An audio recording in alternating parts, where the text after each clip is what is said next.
Great to have Steve Merrill back here breaking down college football games for us each and every week at the Voice of College Football. You can catch Steve's complete work at wagertalk.com. The NFL, college football, of course, the NBA is coming up soon, Major League Baseball playoffs. Steve, Texas A&M and Miami got together last year at Kyle Field at College Station. Very low scoring game, I believe 17-9. Both teams disappointed greatly with 5-win seasons. They get back together for this week 2 matchup in Miami. Yeah, one angle I love to use in week 1, first game of college football, is a team that's the superior team, normally a big favorite, that had a disappointing season or maybe a disappointing finish the year before. And they usually come out pretty strong. And that's exactly, as you said, 2 teams fit that last week were Texas A&M and Miami of Florida. Miami of Florida wins by 35 at Miami against Miami of Ohio, is only a 16.5-point favorite. And then one of my best bets, part of my 3-1, 75% week 1 at wagertalk.com, was using Texas A&M as a best bet last week. Minus the 38, they win 52-10.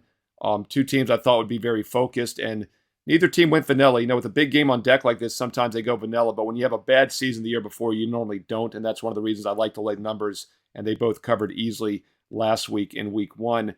The situation now is interesting. This is a high-profile game. Let's look at my 10,000 game simulation database model that I run this week.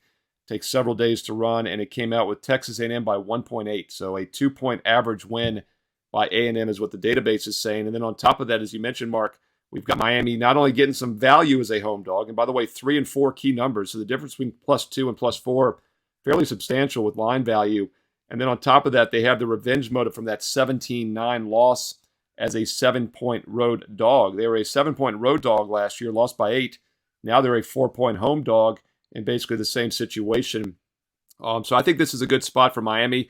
And last year, I don't want to say it was a phony win, but Miami of Florida held the overall yardage advantage in that game against A&M. They outgained them 392 to 264, I believe. So could say it was a misleading loss. Just 1 turnover in the game. I think Miami of Florida definitely a live dog this week. Catch Steve's complete work at wagertalk.com. The NBA is coming soon. The NFL starts this week, folks. So you want to catch what Steve has in store there with not only his best bets, but the complete money management system. And again, the under the radar selection is exclusive to the Voice of College Football on patreon.com/MarkRogersTV. Steve, thank you so much for stopping by. Thanks, Mark.